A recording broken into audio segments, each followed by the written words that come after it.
여러분, 최근에 여러분 가정에 기념할 만한 그런 기념일이 있으셨습니까? 누군가의 생신이거나 결혼 기념일이거나 중요하게 기억될 그런 날이 분명히 있으셨을 것입니다. 혹시 그날을 잊어버리시거나 바빠서 챙기지 못해 난처하시지는 않으셨는가 한번 생각해 보셨으면 좋겠습니다. 언젠가부터 매월 14일에는 연인들의 사랑을 주제로 한 기념일이 유행되고 있습니다. 물론 상업적 목적이 다분하지만 찾아보니 참 재미있습니다. 1월에는 한 해가 시작되어서 그런지 다이어리 데이라고 해가지고 다이어리를 주고 받는 데입니다. 2월에는 여성이 남성에게 초콜릿이나 사탕을 주는 발렌타인 데이, 3월에는 또 그 초콜릿 사탕을 받아든 남성이 여성에게 사탕이나 초콜릿을 주는 화이트 데이, 그 사랑이 싹터서인지 장미의 계절 5월에는 장미를 서로 주고받는 로즈데이, 그리고 이제 7월이 되었습니다. 아마 사랑이 무르익어서 사귐이 시작되었는지 은반지를 주면서 미래를 약속하는 날로 실버데이가 있다고 합니다. 우리 교회 청년들도 7월에는 사랑의 결실이 많이 맺어지는 그런 은혜가 있기를 소망합니다. 비록 상업적 목적이라지만 누군가를 기억하고 기념한다는 건 우리에게 의미와 행복을 주는 그런 시간이 아닌가. 여러분이 챙기신 기념일만 보아도 여러분이 무엇에 의미를 두고 행복의 의미를 두고 살아가는지를 볼 수가 있다는 것이죠. 여러분이 챙겨야 할 기념일인데도 바빠서 못하셨다면 또 그것 또한도 여러분이 의미를 어디에다 두고 사셨는지를 볼 수가 있는 것입니다. 누군가가 나를 기억하고 나의 중요하고도 의미 있는 날을 기억해 줄 때 참 감사한 마음이 들고요. 나도 누군가의 그 의미 있는 날을 챙겨줄 때 또 누군가도 나를 향해서 고마움을 표현할 것입니다. 이런 일이 자주 일어날 때에 서로를 향해 뭔가 대단한 것을 주지 않아도 마음에 감동하는 그런 일들이 일어나겠죠. 여러분, 그런데 하나님께도 마찬가지라는 것입니다. 서두에 이렇게 말씀을 드리는 이유는 우리가 어떤 기념의 날을 통해서 서로의 마음을 전달하듯이 하나님께도 이 기념의 날이 참 중요하다는 것이에요.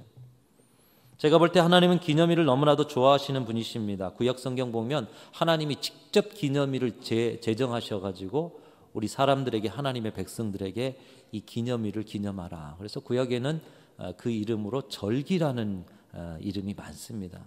이 절기가 얼마나 많은지, 특별히 대표적으로는 이스라엘 백성에게 3대 절기를 명령하셨고요. 또 작게는 7대 절기, 그 외에도 월삭이니 여러 하나님을 기념하는 일들을 행하라고 말씀하셨습니다. 특별히 이스라엘 백성이면 꼭 지켜야 할 3대 절기로는 무교절, 맥추절, 초막절이 이 3대 절기입니다. 출애굽기 23장 14절에 하나님이 이렇게 말씀하십니다. 너는 매년 3번 내게 절기를 지킬지니라, 이렇게 말씀하십니다. 최소한 하나님의 백성들이라면 1년에 3차례 정도는 절기를 지키러 예루살렘에 절기를 지키러 와서 하나님 앞에 예물과 제사를 드려야 한다는 것입니다. 첫 번째 절기인 무교절은 유월절로 불리기도 하는데요. 이스라엘 백성들이 430년간 노예 생활을 했을 때 이제 하나님이 모세를 보내셔서 드디어 그들을 출애굽시키는 그날 저녁에, 그 유월절 저녁에 누룩 없는 떡 무교병을 먹었던 것을 기념하면서 무교병을 먹고 그 무교절을 기념해라. 하나님이 그들을 구원해 주신, 하나님이 그들의 인생을 인도해 주신 자유와 해방의 날을 기억해라 해서 첫 번째 절기인 무교절을 지키게 하셨습니다. 두 번째는 맥추절인데 7.7절, 초실절, 오순절과 같은 절기입니다. 이때는 본격적으로 보리추수를, 밀추수를 하기 시작하기 때문에 맥추절 해서 추수하는 계절이라는 것입니다. 그래서 처음 익은 열매, 앞으로 이제 계속해서 열매가 익어갈 텐데 초실, 처음에 익은 열매를 하나님 앞에 드리는 절기. 한국교회는 이 맥추라는 의미에서 보리추수 후에 맥추절을 드려왔었고, 지금은 농사에 초점을 맞추기보다는 그때 드려왔던 전통 안에서 하반기를 시작하는 이 7월 첫 주에 지금 맥추절의 절기를 드리고 있습니다. 세 번째 절기는 초막절인데요. 장막절, 수장절이라고도 부릅니다. 출애굽한 이스라엘 백성들이 광야 생활 속에서 장막을 짓고 삽니다. 그래서 그때 40년을 기억해라. 조상들이 고난 속에서 40년을 헤매었던 것, 그리고 그 40년 가운데 하나님께서 먹이시고 입히시고 구름 기둥과 불 기둥으로 인도하셨던 하나님의 놀라운 역사, 생명체가 살 수 없는 그곳에서도 생명을 주셨던 역사를 기억해라. 그 초막절입니다. 특별히 이 초막절은 추수감사절하고도 겹쳐서 많은 농작물들을 추수하고 나서 하나님 앞에 영광을 돌리는 절기로도 함께 드려집니다. 그래서 초막절, 무교절, 맥주절, 초막절, 이 3대 절기, 하나님께서는 어떤 개인, 어떤 가정, 어떤 가문이 아니라 온 민족에게 이런 절기를 제정하시고 율법으로 정하셔서 모든 하나님의 백성이면 반드시 1년에 최소한 3차례는 하나님을 예배하고 제사드리고 제물을 올려드리고 이 절기를 꼭 지키라고 말씀하셨습니다. 그래서 절기가 여러 일련의 일들 가운데 있는데 그 기념일을 통해서 하나님을 기억하고 하나님께 감사와 경배를 올려드리는 삶을 살게 하셨던 것입니다. 그런데 한편 생각하면 이 하나님의 모습이 엄하신 아버지나 엄하신 부모님의 모습과 한편 비슷합니다. 자식들에게 내 생일 챙겨, 우리 부부 결혼 기념일 너희가 챙겨야 되지 않겠니? 우리 부부가 결혼했으니 너희가 이 세상에 나왔으니 내 덕에 사업 시작했으니 첫 수익 가져와라, 어려운 일 해결해 주었으니 평생 기억하고 잘 섬겨라 하는 그런 엄한 부모님과 같은 모습 같습니다. 왜 하나님께서는 이렇게까지 기념하고 기억하고 율법으로 정하시기까지 하셔서 절기를 지켜라, 1년에 3차례 절기를 지켜라, 또 그 밖에 절기들도 있다, 왜 이렇게 엄하게 절기를 명령하셨습니까?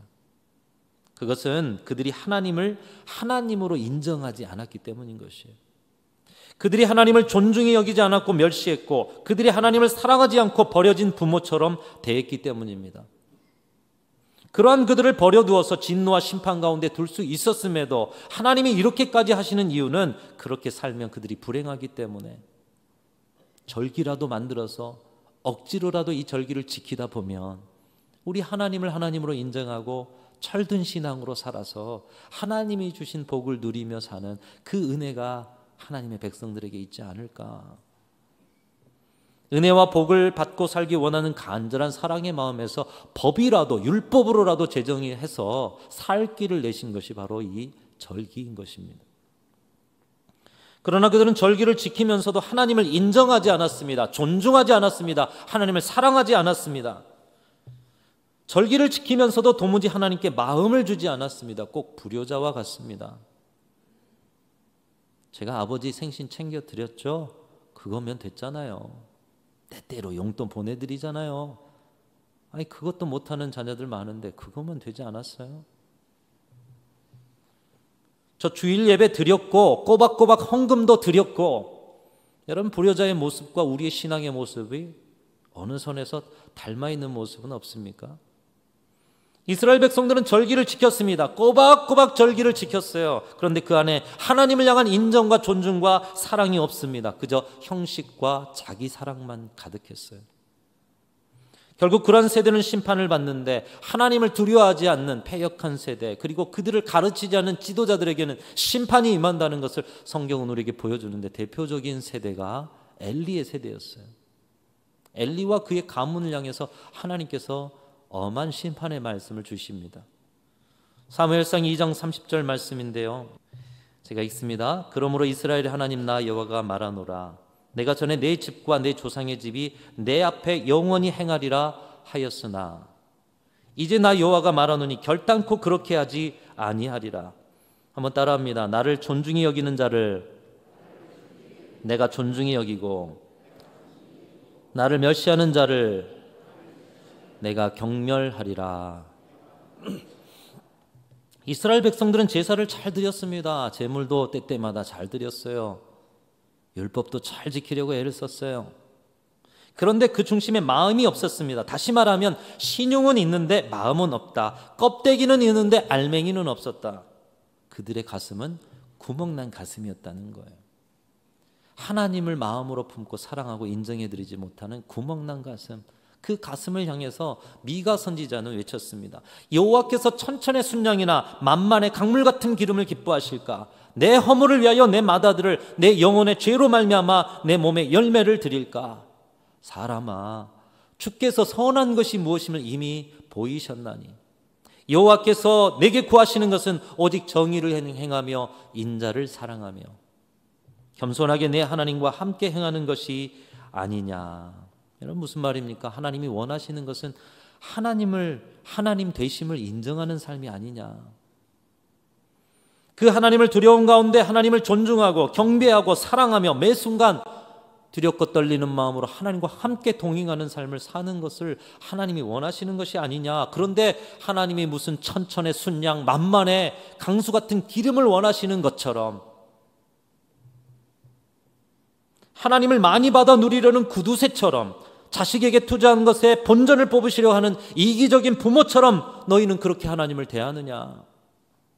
하나님이 원하시는 것은 겸손히 하나님과 동행하는 삶, 하나님을 인정하고 존중하고 사랑하는 삶을 사는 것이 아니더냐. 이스라엘 백성들이여 제발 신앙의 철이 들어라. 미가 선지자는 이렇게 선포하고 있는 것입니다. 오늘의 시대에 우리에게 주신 절기와 예배를 통해서도 우리는 이 절기가 주는 하나님의 음성을 들어야 할 것입니다. 천천의 순양 만만의 강수 같은 기름처럼 그럴싸한 헌신과 보여지는 봉사, 사람들이 놀랄 만큼 많은 것을 드렸다고 하나님이 좋아하시는 것이 아니라 그 모든 것들의 마음, 하나님을 인정하고 하나님을 존중하고 하나님만을 높여드리고 그분의 이름으로 그분께 생명을 거는 신앙.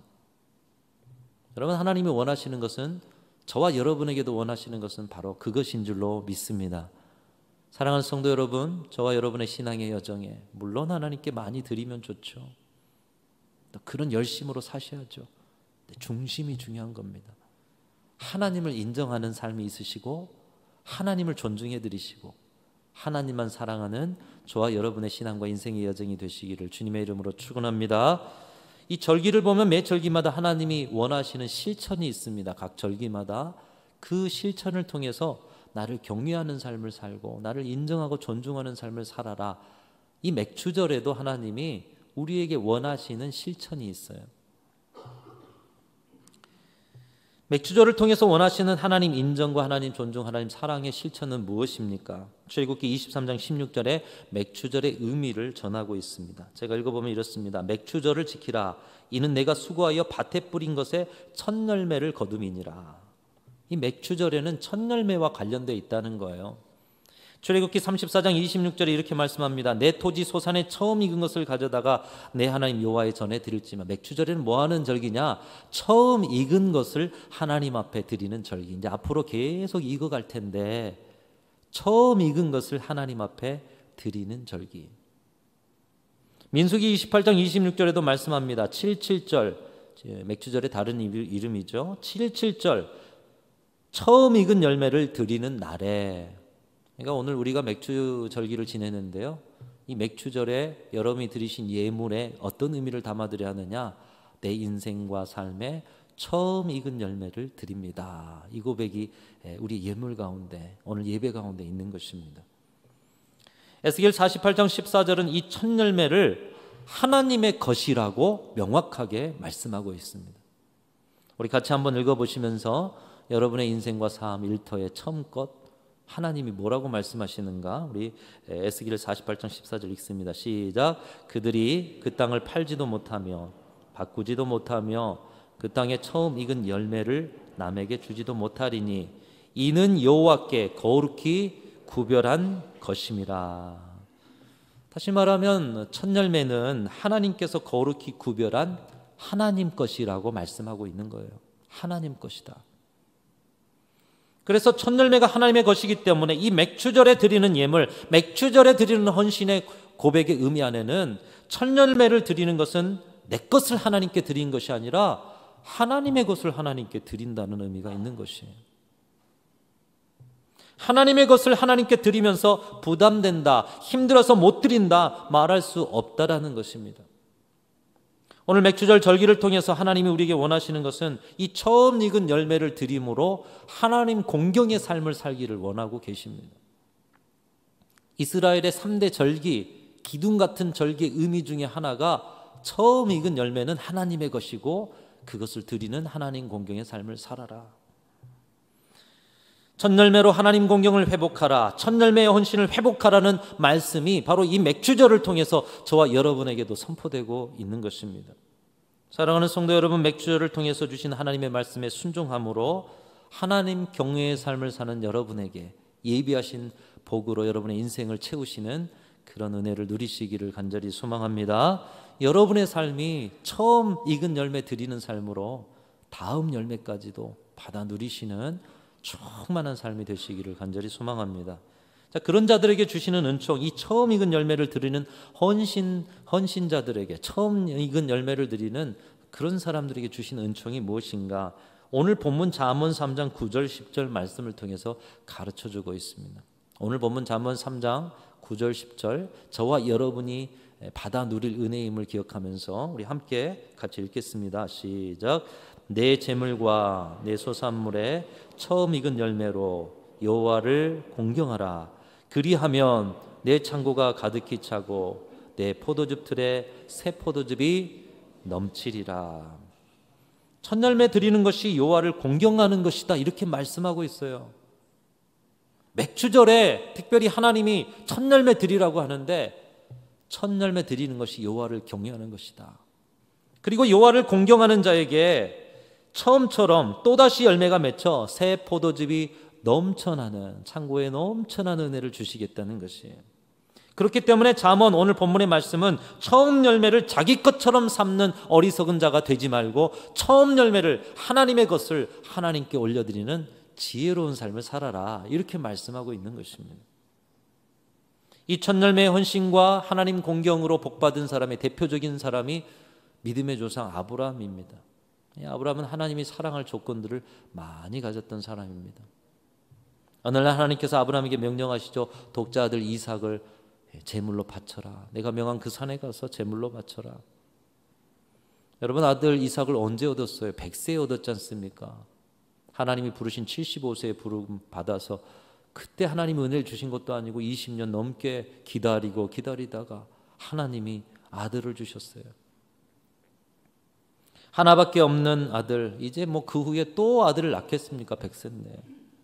그런데 그 아들을 제물로 바치라 했을 때 아브라함의 마음은 어떠했겠습니까?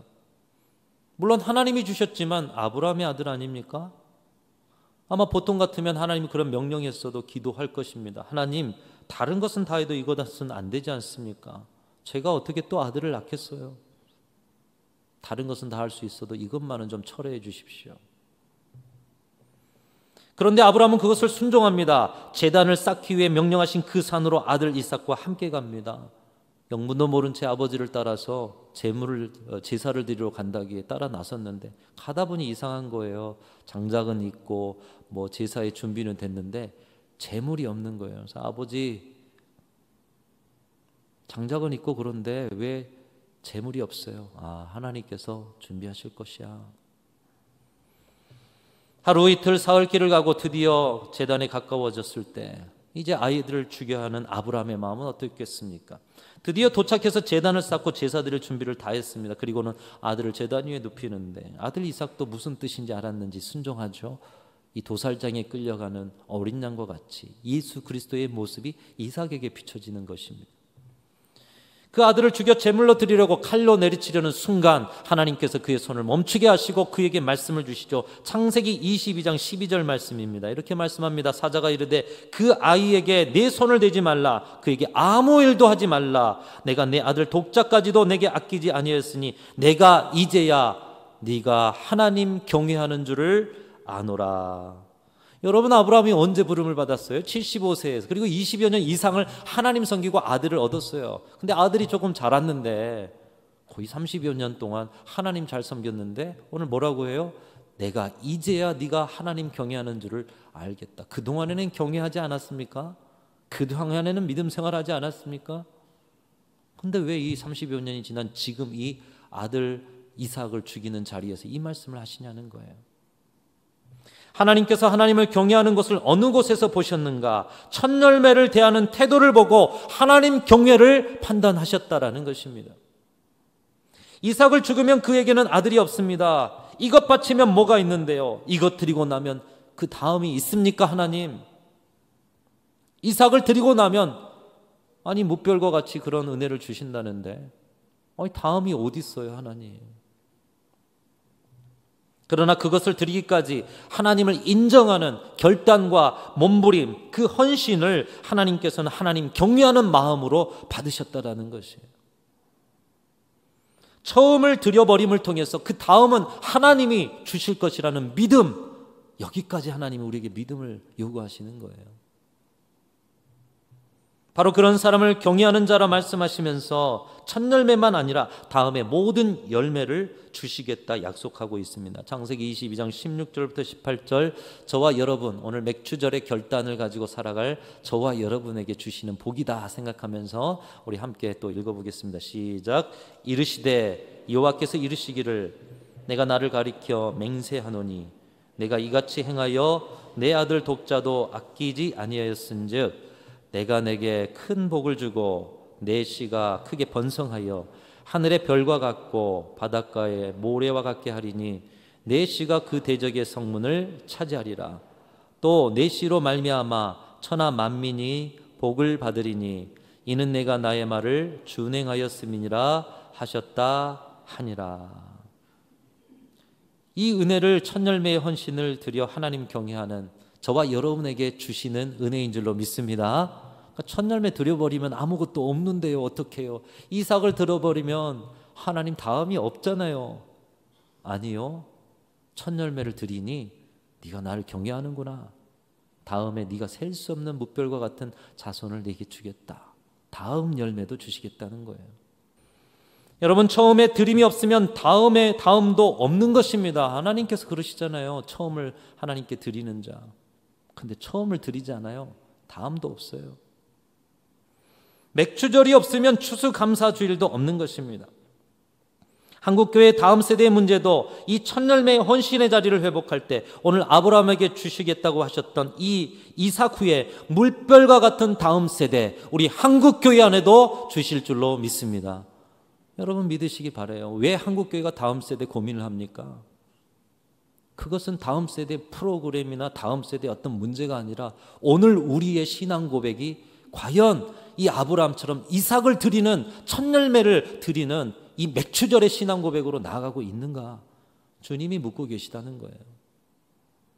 거룩한 씨앗으로 첫 열매를 하나님 앞에 드릴 때 그 거룩한 씨앗으로 다음 세대, 다음 사업, 다음 열매를 주시는 원리가 맥주 감사 주일에 우리에게 선포되고 있는 것입니다. 여러분의 가문에 다음 세대 신앙의 문제가 혹시 있으십니까?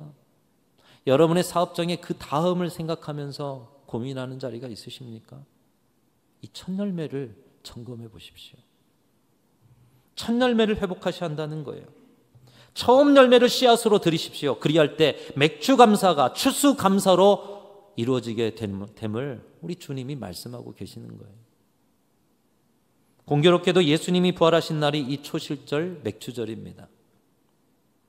진정으로 첫 열매의 헌신으로 하나님을 공경하는 자들은 잠자는 자들의 첫 열매가 되시는 우리 예수 그리스도를 만날 수가 있다는 거예요.